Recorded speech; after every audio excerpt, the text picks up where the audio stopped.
Okay, bear with me here. I think there's one avenue that World of Warcraft could drastically improve, and by doing so, make the game way better. We need to talk about open world content. Hello everybody, I'm Jmulls of Jmulls Gaming, and I love MMORPGs. And I came back to World of Warcraft relatively recently, back in November, and I've been loving the game and really enjoying it. I've been leveling a bunch of different classes just to be able to test things out, and the actual class design I'm quite a fan of nowadays. For the most part, there's some crappers that I'm not that big on, Druid being a big one right now, but because I've been leveling a lot, it means, well, I've been going through the leveling process a lot. I've been doing a lot of time walking dungeons, I've been doing a lot of dungeons in general, a lot of questing, a lot of open world content in World of Warcraft, and I've geared quite a few of these alts as well. And after doing some PTR testing for 11.1 Undermine, there's a conversation that I think we need to have, and that is the actual difficulty of a lot of this content. Now look, it's no surprise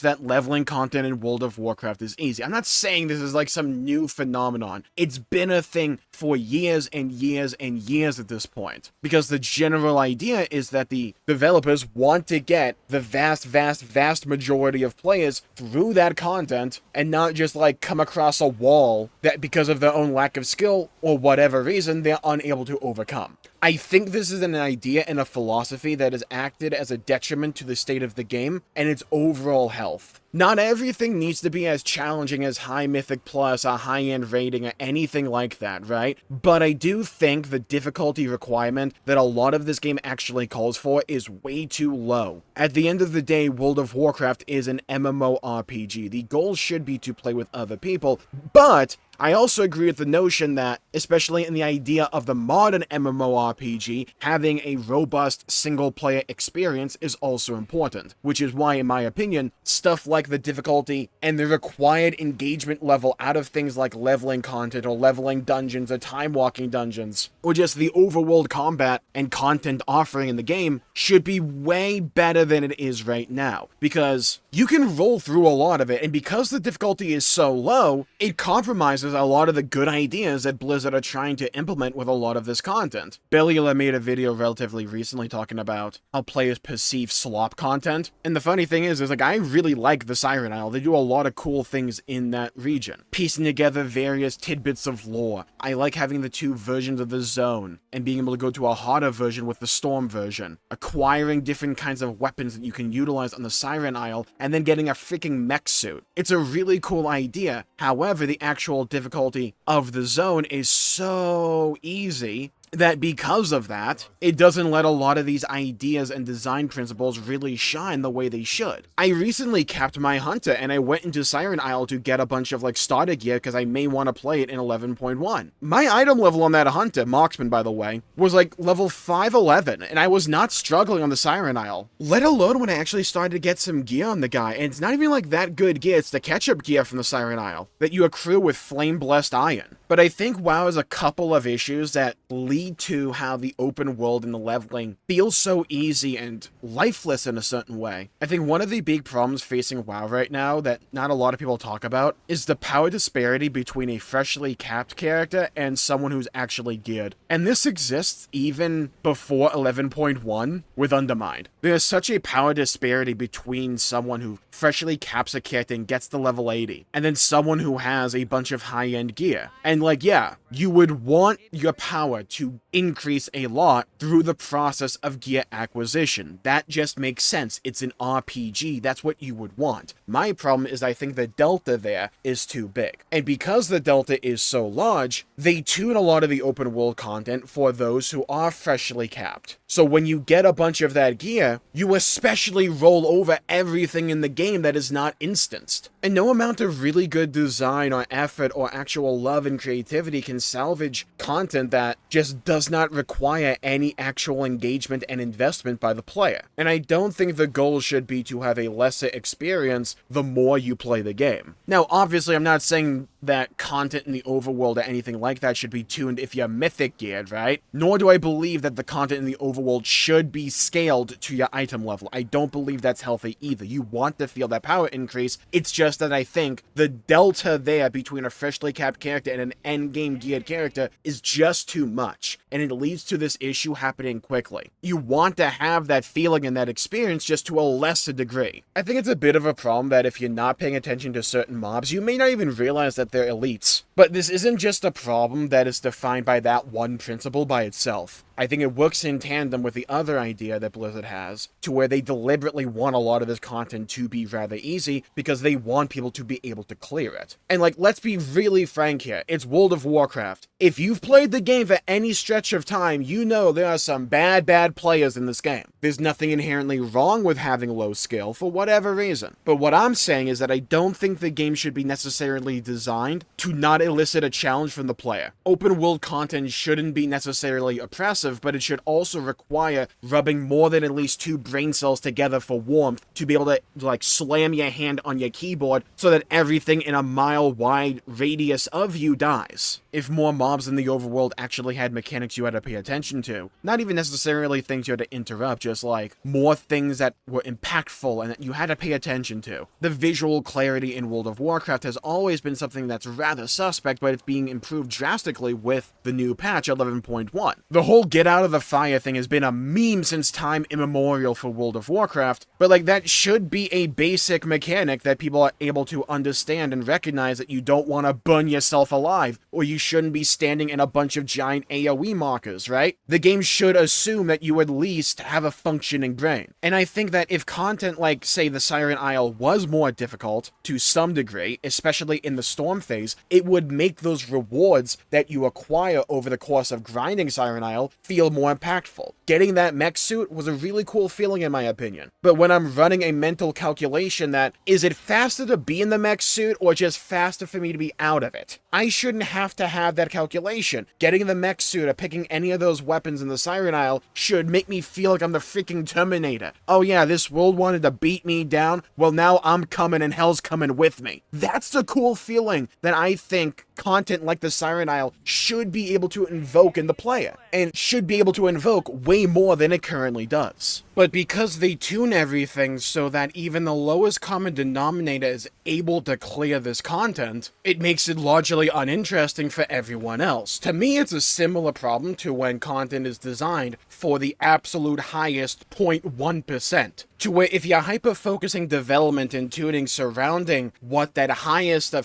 echelon of players are going to do and nerd out about, a lot of the times it can compromise the rest of the game for everyone else. It's a similar feeling, in my opinion, just on the other end of the spectrum. If you design the bulk of the content in this game that is not in an instance around the idea that the player who is pretty much a drooling idiot is able to clear this content without any difficulty, it compromises that content for everyone else. Because while difficulty isn't the end-all be-all for video games, you need to have a baseline difficulty to actually engage the vast majority of players. And again, I want to reiterate, I'm not saying the world needs to be balanced like it's a mythic raid boss or anything like that, but the world should feel threatening at least. If I come across an elite and I'm not like mythic geared, I should be going, ooh, this will be a war, and maybe I can clear it by myself, but it would be a hell of a lot easier if I just paired up with someone else. So I think when it concerns like endgame, open world content, you have a mix of these two issues. The execution between how powerful you can become throughout an expansion with gear acquisition, and just the sheer disparity between a freshly capped character and an endgame geared to the nines character. That works alongside their philosophy to tune everything for the lowest common denominator, and it leads to the content we have in World of Warcraft and have had in World of Warcraft for the longest time. Because I want to just reiterate, this isn't a war within specific problem. This has been something going on for a long time in World of Warcraft, and not just World of Warcraft. I play Final Fantasy XIV and have had this conversation there as well, just rooted in the particulars of Final Fantasy XIV. The goal of the game should be to be fun and an enjoyable experience, not just to be an excuse to speed up player progression to pump them into the endgame as fast as humanly possible, because that compromises a lot of the development and the experience the player may have getting to that point. And the game overall should be fun from start, middle, all the way to the end, not just the very end of it. There's a lot of good design and a lot of really interesting things implemented with the War Within. I love the Siren Isle for all the things that I've talked about before, but all that stuff becomes compromised when you have this like Achilles heel. And I think this will be experienced yet again when it comes to Undermine, because I've played a bit of that on the PTR, and there's a bunch of content that is just really dang interesting by itself, but because of the overall tuning, it becomes rather bland and boring and stale alongside the actual design of the content. I love Drive, where you're able to drift and go super fast in a car mount in Undermine. It's a really great mechanic, but there's this system alongside it where you pretty much run like a series of missions for a goblin NPC, and the vibes are immaculate. The dialogue is quirky goblin dialogue, and that'll either be hit or miss for people. I quite like it. But the actual objectives they have you go and do feel like filler slop. It's just whatever. It's like, oh, go to this point and then jump on fruit. So you're like bashing a spacebar 10 times in a row.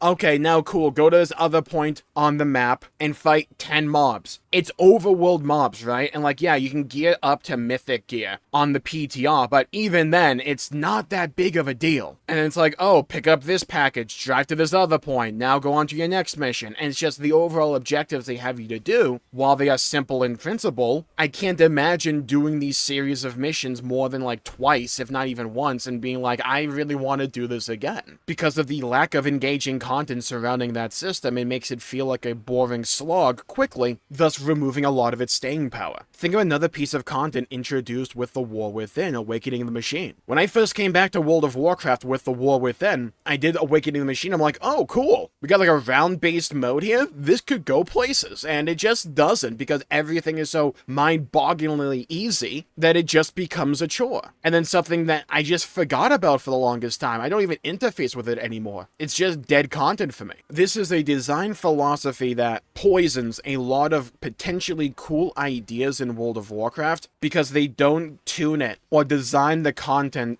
around the idea that the player base on the whole has a functioning brain. And while yeah, sometimes when you're doing random dungeon groups, your faith in humanity will absolutely plummet. We've all been there, right? And we've all made mistakes ourselves. But it feels like World of Warcraft, especially in the retail version of the game, actively designs itself around the idea that you shouldn't be able to make a mistake. Or there's just design that feels borderline laughable. I don't know how many of you have actually been running time walking dungeons, but I've been running them quite a bit as I've been gearing my characters, because there's been this whole like time walking event where if you do 5 time walking dungeons in a week, you get either heroic gear if you're already max level, or you get a nice piece of gear while you're leveling up. And I quite like a lot of these older dungeons in World of Warcraft. However, there's one giant issue with time walking, and yeah, it is really easy, but like, dude, the scaling's busted. The way I've kind of managed to figure it out just like by playing it is it scales everything in like the numbers involved relative to your actual level. So say I'm level 11, it's going to scale everything to be level 11 specifically for me, including all the numbers like HP and damage values. But it calculates my own damage, I think at least, based on how much gear do I have relative to my level. So if I have really good gear for level 11, which is not that hard to do, it's going to think that I'm beyond like mythic gear for endgame, and I'm trucking damage everywhere in the place. If you've been doing time walking dungeons, you'll know the moment you have a level 11 Fury Warrior in your party, because their damage bar will be like twice as big as everyone else's combined. It's comical. But it leads to these dungeons, again, feeling like soulless slogs. They're not engaging, they don't require you to think at all, unless you're doing like the cattle ones, and you just hope to God they move the dragon into the fire beam, but that they don't keep him there because it irradiates an AoE that kills everybody, and oh my God, please just move the dragon. I digress. We've all been there. I was there back in the day when people said Kata heroics are too hard when all you gotta do was interrupt the healer. I was there back in the day. I get it. I understand it. However, this is the problem because Blizzard cultivated the fan base to believe, and the player base on the whole to believe they don't need to think for the vast majority of this content. I don't think it's a healthy place for the game to be in going forward, and that they should course correct. I don't think you necessarily do it all at once, but I think one of the things World of Warcraft has always struggled with was teaching the player how to play the game, because for most of the content actually in the game, you don't have to think at all. So if they give you one tutorial, you may retain that information for that period of time, but if they don't require the player to utilize that information after that point, it's worthless and they'll forget about it. It doesn't become muscle memory. It's one of the things I'm really looking forward to in regards to 11.1, and I know that sounds as if it comes out of freaking nowhere, but remember what we talked about before. Remember one of the things that's most talked about and advertised for 11.1, visual clarity of mechanics. The removal of the old swirly icon that was really hard to see, and a lot of mechanics in World of Warcraft just being obscured visually because of the coloring that is chosen for a lot of these mechanics. You look at any of the things in terms of the types of content in 11.1 and everything is so much clearer. That may not sound like a lot if you're well versed and used to World of Warcraft, but I promise you, it will matter a lot for people trying to get into the game. Like, I'm sorry, it's not a good first impression for World of Warcraft when I have members of my audience watching me run time walking dungeons and going like, is something wrong here? Why is everything dying so quickly? It's not fun or interesting. The game is too reward focused instead of experience focused. And again, this is a result of Blizzard training the player base to be like this for the longest time, and it's something that I think they need to train the player base on the whole out of. I'm not saying time walking dungeons need to feel like you're running a plus 20 or something in Mythic Plus. I'm not saying that leveling a character and fighting 2 mobs at once should feel like the equivalent of me dipping my balls into a food processor and turning it on to crush ice. But if I stand in an AoE, I should feel that danger. I should be cognizant of the fact that I screwed up there, and I should realize I don't want to do that again because it really freaking hurts. It sounds simple, but I think those kind of design philosophies go a long way. And I don't want this to come off as me being pessimistic about World of Warcraft. I love World of Warcraft now more than I ever thought I would when I left the game back in Shadowlands. They're doing so much right. They have so many great ideas. And that's not exaggeration. That is not me being hyperbolic. There's a lot of what they're doing in this game that I truly believe in. But it's this overall design collar that is around the neck of the game that is preventing it from really shining and standing on its own. And I'm not even saying that like all open world content should require you to have like a 5-man group with it because it's an MMORPG. I think some places should heavily incentivize you to run it with a group, but I don't think WoW having solo focused content is a bad thing. I love Delves as an idea, and I'm glad that iterating on it as a concept going into 11.1. That is a brilliant direction for the game in my opinion. And I'm glad that at least there, the idea is to allow the player to feel incentivized to run harder versions of Delves, to at least now be able to get gilded crests. That is a good design direction in my opinion, but it's a direction that I want to see implemented and at least thought about for the rest of the game, because I think Blizzard should have more faith in the player base. But also at the same time, I understand there's a lot of people out there that are just not good at World of Warcraft. We talked about that before. It's obvious to anyone who's played the game for any length of time, right? It's obvious. I don't think the answer to that, though, is to not have them fight outside of their comfort zone, not to placate to the lowest common denominator. Nothing wrong with having easy content in the game, but what I think the game should do is at least pose a challenge so people have to think about the mechanics of the game and internalize them as they level up their character. I don't think you necessarily just need to reinvent the starter island experience. Oh, we need to show the player how to use an interrupt. Or be like, okay, sweetie, now grab your index finger and hit the 1 button to cast Fireball. We don't need to do that. What you need to do is just have a good game that people need to think about to progress. You don't have to sweat. You don't have to be like busting out Warcraft Sim in order to optimize every little scrape of damage just because you want to ding level 46. But if I fight an elite, it should feel like an elite. If I fight a bunch of mobs and I overpull, it should feel really, truly dangerous. And like, yeah, there is a level where if I pull enough mobs while leveling, it will be a bit dangerous. But that threshold is way too high in my opinion. And sure, it will slow the pace of things down, but I don't think the design direction World of Warcraft should have or reward is let's minimalize and expedite the vast majority of this game because we do not believe in it to get people to the parts of the game we really truly believe in, which is the end game. I don't think it's a healthy design philosophy or direction for the game. And with that, I think I'll call the video there for the day. Thank you all for tuning in. My pleasure making the video. If you enjoyed it, please leave a like and subscribe. It really helps the channel out and helps support future content, and I greatly appreciate it. Leave a comment down below with your thoughts, your opinions on this overall topic. Do you think it's a problem? Do you think there's an easy solution to it? I want to hear your thoughts and hear your opinions. But stay safe, have a great day. If you liked the video, please leave a like and subscribe, and I'll see you all next time. Bye bye everybody, until we meet again!